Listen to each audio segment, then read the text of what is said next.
Você sabia que as mulheres já foram proibidas de jogar futebol? Não? Então se liga aí no vídeo que eu vou contar um pouquinho da história do futebol feminino.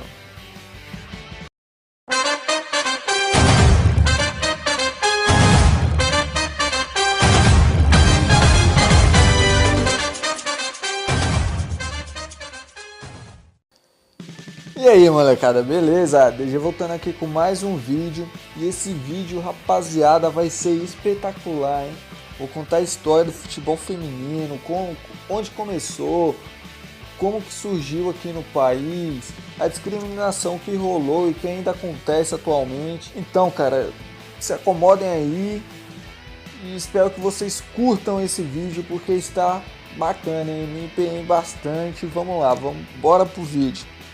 É fato que o futebol feminino no nosso país já é um esporte popular, apesar da falta de campeonatos mais organizados e patrocinadores para o esporte. As últimas conquistas da seleção já mostram isso, além de termos a melhor jogadora do mundo por 4 vezes seguida. Isso foi um grande feito para o esporte e para o nosso país, nossa seleção. Isso ajudou muito no desenvolvimento do futebol aqui no Brasil. Mas como foi o início do futebol no país? Muitas atletas antes da marca suaram a camisa para promover o esporte, e até hoje sofre muito preconceito e já foi proibido por lei. Se o futebol masculino foi por muito tempo motivo de polêmica, maior ainda foi o futebol feminino. O primeiro registro que se tem sobre o futebol feminino vem obviamente da Inglaterra, o país que inventou o futebol, os caras são foda. O primeiro registro que se teve sobre o futebol feminino vem obviamente da Inglaterra, onde o esporte nasceu, numa partida entre Inglaterra e Escócia, acontecida lá em 1898, já que no Brasil existem registros de partidas mistas. Assim, como que eu posso explicar? Partidas entre homens e mulheres no mesmo time. Dá pra imaginar isso hoje em dia? Claro que não, né? Isso aconteceu lá em 1908 e 1909, mais ou menos. Durante muito tempo, um evento beneficente ocorrido em 1913 foi considerado a primeira partida de futebol feminino aqui no Brasil. Mas anos depois foi descoberto que, na verdade, o time feminino, entre aspas, era formado por jogadores do Esporte Clube Americano, campeão paulista daquele ano, vestido de mulher misturado às senhoritas da sociedade. Era tipo 5 marmanjos, não, minto. Era tipo 10 marmanjos com a goleira menina, o zagueiro meninas. Sendo assim, oficialmente a primeira partida de futebol feminino no Brasil ocorreu em 1921, entre os bairros de Tremembé e Cantareira, que hoje seria o Santana. Essa partida foi noticiada pelo jornal A Gazeta como uma atração curiosa, entre aspas, em meio às festas juninas. Era assim, tipo um evento do meio de junho, algo do tipo. Isso porque naquele tempo as mulheres tinham um papel secundário no esporte, particularmente no futebol, né? Não era comum ver mulher jogando bola. Em geral, limitavam-se à torcida e a concursos de madrinhas de clube. Em campo, no máximo, dava um pontapé inicial e disputava alguns tiros livres, sabe? O preconceito era muito grande e o futebol era visto como um esporte bruto, ali só de macho, de homem, impróprio para mulheres. O exagero era tão grande que alguns jogadores que estavam jogando na década de 40 foram expulsos da Igreja Católica só porque estavam jogando bola, cara. Só porque estavam jogando bola, os padres falaram, não vai participar aqui mais da minha igreja, estão expulsos. O negócio era tenso, hein? Já em 1941 aconteceu o primeiro jogo masculino apitado por uma mulher. Isso aconteceu no amistoso entre Serrano de Petrópolis contra o América do Rio. Na ocasião, o juizão passou mal e uma atleta lá que tinha jogado uma partida antes assumiu o apito, sabe? Não tinha mais ninguém, então vai você mesmo, e assim rolou o jogo. Só que, pessoal, naquela época o futebol de mulheres no Brasil não agradava as famílias conservadoras, sabe? O que gerou a criação de um decreto de lei do Estado Novo.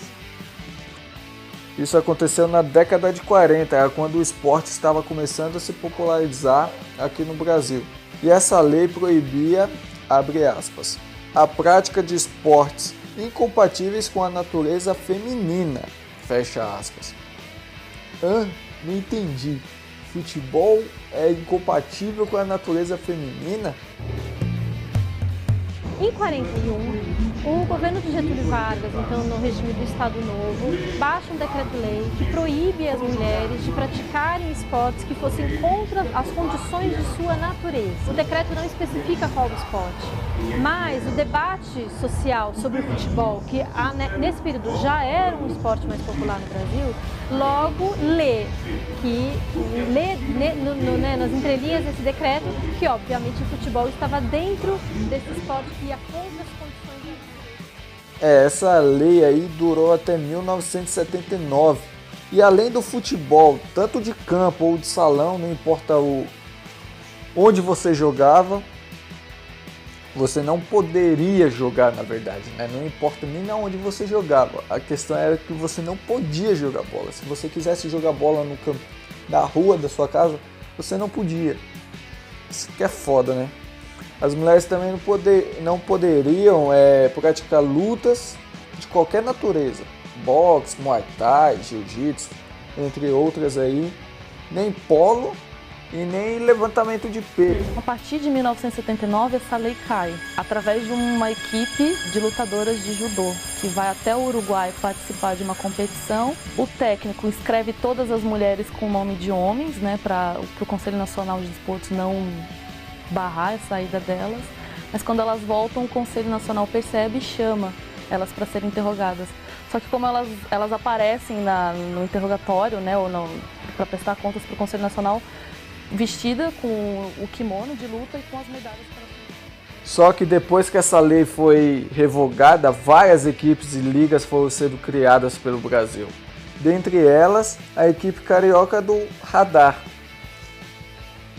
que a partir de 1982 conquistou diversos títulos nacionais e internacionais. E para fazer páreo com o Radar, que era o time feminino mais foda daquela época, foi criado o Saad Sport Clube, aqui de São Paulo, de São Caetano, se eu não me engano.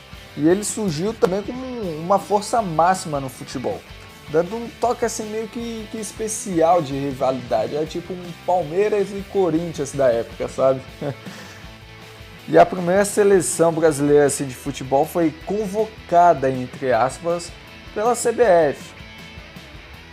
Isso aconteceu em 1988. As aspas eu posso explicar o porquê que isso existia. Na verdade, a seleção era composta apenas por jogadores do Radar. Lembra aquele time que eu tinha falado há alguns segundos atrás? Então, era só praticamente composta por eles, que o time cedeu 16 jogadores para a seleção vencer o Winners' Cup of Espanha. Perdoe o meu inglês, eu não sei falar isso.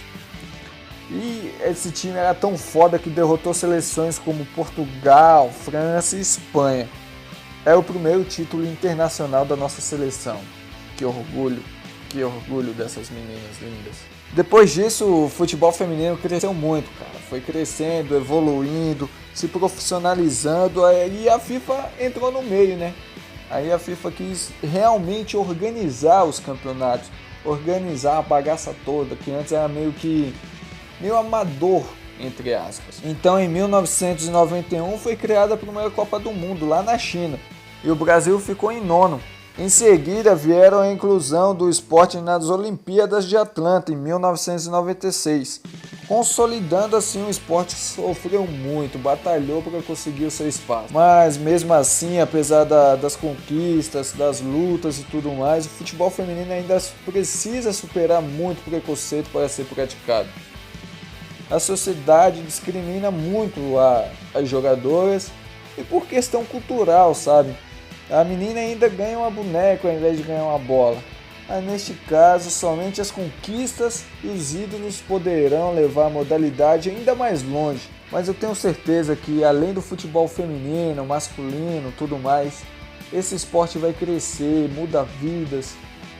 cara, é um esporte fantástico, é algo assim que nós amamos. Então foi isso, pessoal. Se você gostou desse pequeno resumo da história do futebol feminino aqui no Brasil, deixe o seu like, comente e, se possível, compartilhe para dar uma força aí no canal, beleza? Então até a próxima, DG desligando, falou!